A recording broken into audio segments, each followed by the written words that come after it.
finished chapter 2 of the Graveyard book. So last time, at the beginning of the chapter, we met Scarlett, who is a little girl who her and her parents were at the graveyard, and she has met Bod, nobody, and they got to talking about imaginary friends because Scarlett's parents figured that nobody had just had a lot of imaginary friends in the graveyard, and they actually suspect that nobody himself might be an imaginary friend of Scarlett's.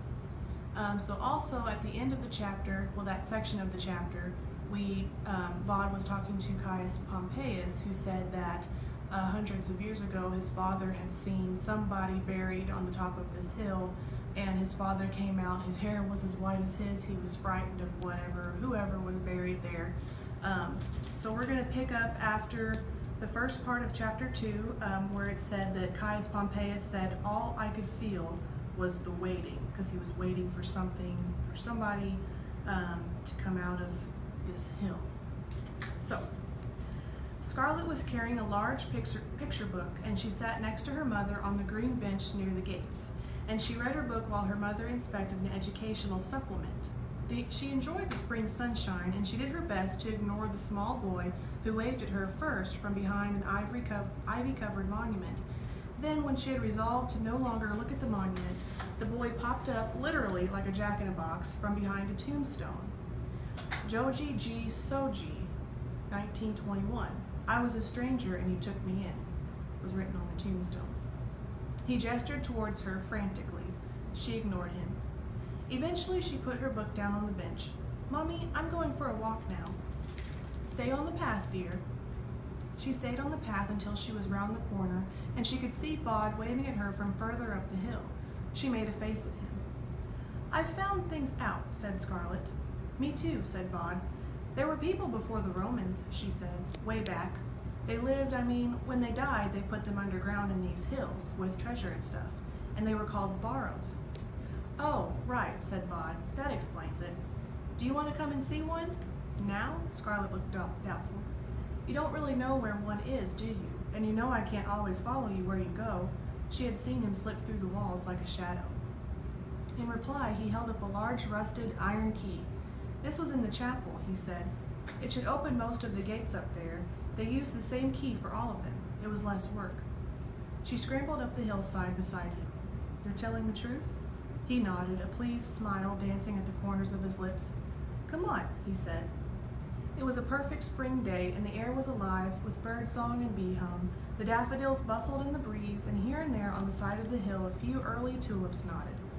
A blue powdering of forget-me-nots and fine yellow primroses punctuated the green of the slope as the two children walked up the hill toward the Frobishers' little mausoleum. It was old and simple in design, a small forgotten stone house with a metal gate for a door, but unlocked the gate with its key, and they went in. "It's a hole," said Bod, "or a door, behind one of the coffins." They found it behind a coffin on the bottom shelf, a simple crawl space. "Down there," said Bod. "We go down there." Scarlett found herself suddenly enjoying the adventure rather less. She said, "We can't go down there. It's dark." "I don't need light," said Bod, "not while I'm in the graveyard." "I do," said Scarlett. "It's dark." Bod thought about the reassuring things that he could say, like, "There's nothing bad down there," but the tales of hair turning white and people never returning meant that he could not have said them with a clear conscience, so he said, "I'll go down, you wait for me up here." Scarlett frowned. "You shouldn't leave me," she said. "I'll go down," said Bod, "and I'll see who's there, and I'll come back and tell you all about it." He turned to the opening, bent down, and clambered through on his hands and knees. He was in a space big enough to stand up in, and he could see steps cut into the stone. "I'm going down the steps now," he said. "Do they go down a long way?" "I think so." "If you held my hand and told me where I was walking," she said, "then I would come with you, if you make sure I'm okay." "Of course," said Bod, and before he had finished speaking, the girl was coming through the hole on her hands and knees. "You can stand up," Bod told her. He took her hand. "The steps are just here. If you put a foot forward, you can find it. There, now I'll go first." "Can you really see?" she asked. "It's dark," said Bod, "but I can see." He began to lead Scarlett down the steps deep into the hill and to describe what he saw to her as they went. "It's steps down," he said, "made of stone, and there's stone all above us. Someone's made a painting on the wall." What kind of painting? A big hairy C is for cow, I think, with horns, then something that's more like a pattern, like a big knot. It's sort of carved in the stone too, not just painted, see? And he took her fingers and placed them onto the carved knotwork. I can feel it, she said. Now the steps are getting bigger. We're coming out into some kind of big room now, but the steps are still going. Don't move. Okay, now I am between you and the room. Keep your left hand on the wall. They kept going down. One more step and we're on the rock floor, said Bod. It's a bit uneven. The room was small. There was a slab of stone on the ground and a low ledge in one corner with some small objects on it. There were bones on the ground, very old bones indeed, although below, where the steps entered the room, Bod could see a crumpled corpse dressed in the remains of a long brown coat. The young man who had dreamed of riches, Bod decided. He must have slipped and fallen in the dark. The noise began all about them, a rustling slither like a snake twining through dry leaves. Scarlett's grip on Bod's hand was harder. What's that? Do you see anything? No. Scarlett made a noise that was half gasp and half wail, and Bod saw something, and he knew without asking that she could see it too. There was a light at the end of the room, and in the light a man came walking through the rock, and Bod heard Scarlett choking back a scream. The man looked well preserved, but like something that had been dead for a long time. His skin was painted, Bod thought, or tattooed, Scarlett thought, with purple designs and patterns. Around his neck hung a necklace of sharp, long teeth. I am the master of this place, said the figure, in words so ancient and guttural that they were scarcely words at all. I guard this place from all who would harm it. His eyes were huge in his head. Bod realized it was because he had circles drawn around them in purple, making his face look like an owl's. Who are you? Asked Bod. He squeezed Scarlett's hand as he said it. The Indigo Man did not seem to have heard the question. He looked at them fiercely. Leave this place, he said in words that Bod heard in his head, words that were also a guttural growl. Is he going to hurt us? Asked Scarlett. I don't think so, said Bod. Then to the Indigo Man he said, as he had been taught, I have the freedom of the graveyard and I may walk where I choose. There was no reaction to this by the Indigo Man, which puzzled Bod even more, because even the most irritable inhabitants of the graveyard had been calmed by this statement. Bod said, Scarlett, can you see him? Of course I could see him. He's a big, scary, tattooey man, and he wants to kill us. Bod, make him go away. Bod looked at the remains of the gentleman in the brown coat. There was a lamp beside him, broken on the rocky floor. He ran away, said Bod aloud. He ran because he was scared, and he slipped or he tripped on the stairs and he fell off. Who did? The man on the floor. Scarlett sounded irritated now, as well as puzzled and scared. What man on the floor? It's too dark. The only man I can see is the tattooey man. And then, as if to make quite sure that they knew that he was there, the Indigo Man threw back his head and let out a series of yodeling screams, a full-throated ululation that made Scarlett grip Bod's hand so tightly that her fingernails pressed into his flesh. Bod was no longer scared, though. I'm sorry I said they were imaginary, said Scarlett. I believe now, they're real. The Indigo Man raised something over his head. It looked like a sharp stone blade. All who invade this place will die, he shouted in his guttural speech. Bod thought about the man whose hair had turned white after he discovered the chamber, how he would never return to the graveyard or speak of what he had seen. No, said Bod. I think you're right. I think this one is. Is what? Imaginary. Don't be stupid, said Scarlett. I can see it. Yes, said Bod, and you can't see dead people. He looked around the chamber. You can stop now, he said. We know it's not real. I will feast on your liver, screamed the Indigo Man. No, you won't, said Scarlett with a huge sigh. Bod's right. Then she said, I think maybe it's a scarecrow. What's a scarecrow? Asked Bod. It's a thing farmers put in fields to scare crows. Why would they do that? Bod quite liked crows. He thought they were funny and he liked the way they helped to keep the graveyard tidy. I don't know exactly. I'll ask Mummy, but I saw one from a train and I asked what it was. Crows think it's a real person. It's just a made-up thing that looks like a person, but it's not. It's just to scare the crows away. Bod looked around the chamber. He said, Whoever you are, it isn't working. It doesn't scare us. We know it isn't real. Just stop. The Indigo Man stopped. It walked over to the rock slab and it lay down on it. Then it was gone.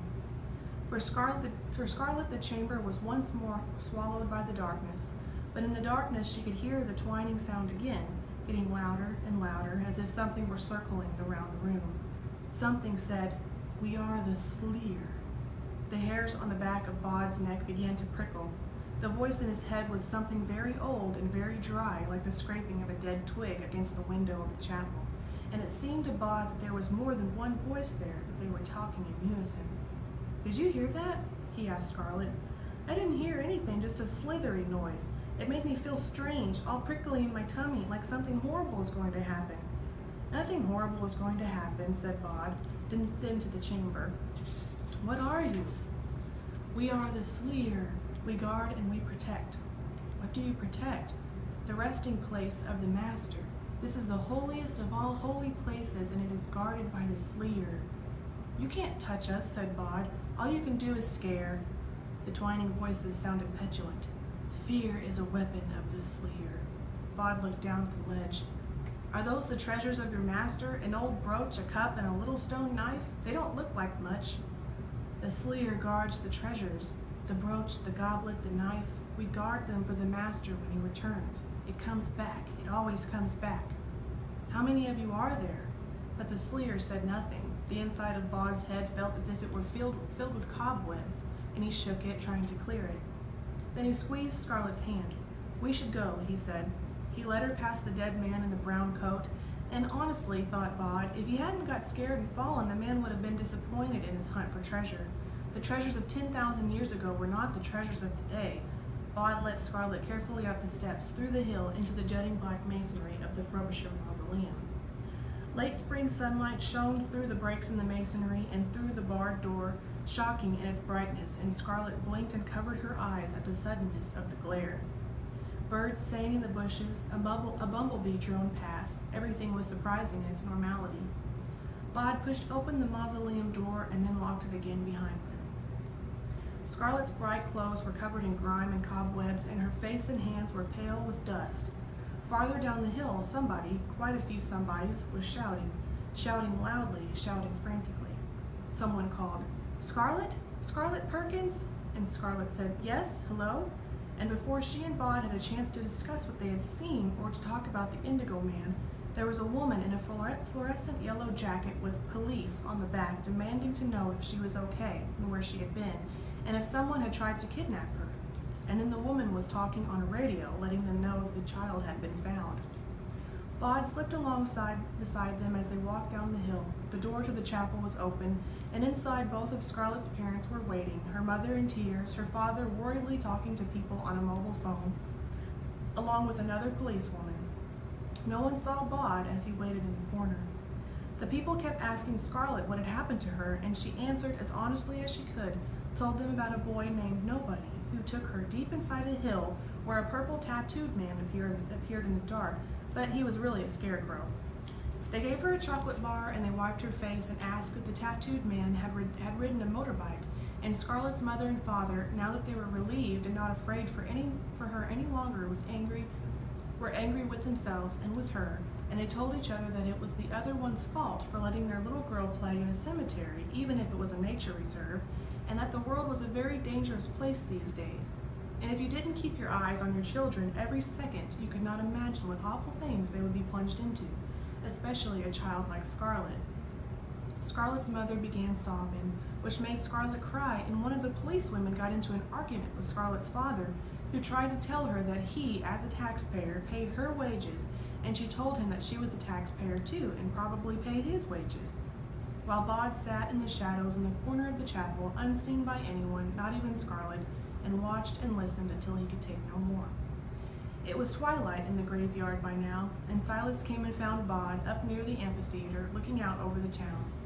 He stood beside the boy, and he said nothing, which was his way. "It wasn't her fault," said Bod. "It was mine, and now she's in trouble." "Where did you take her?" asked Silas. "Into the middle of the hill to see the oldest grave. Only there isn't anybody in there, just a snaky thing called a Sleer who scares people." "Fascinating."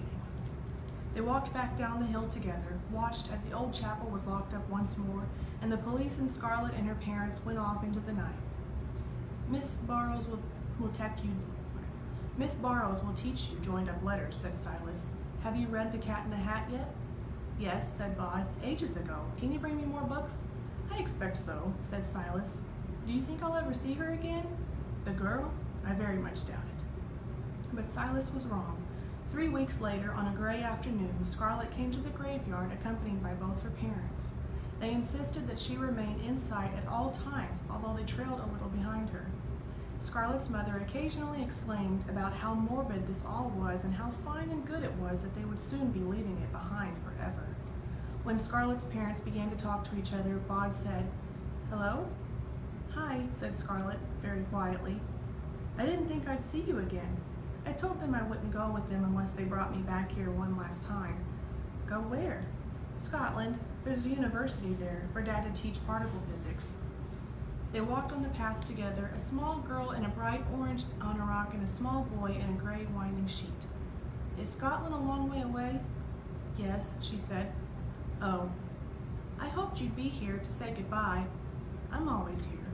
"But you aren't dead, are you, Nobody Owens?" "Of course not." "Well, you can't stay here all your life, can you? One day you'll grow up, and then you'll have to go and live in the world outside." He shook his head. "It's not safe for me out there." "Who says?" "Silas, my family, everybody." She was silent. Her father called, "Scarlett, come on, love, time to go. You've had your last trip to the graveyard, now let's go home." Scarlett said to Bod, "You're brave. You are the bravest person I know, and you are my friend. I don't care if you are imaginary." Then she fled down the path back the way that they had come, to her parents and the world. And that concludes Chapter 2. We'll see you next week for the first part of Chapter 3.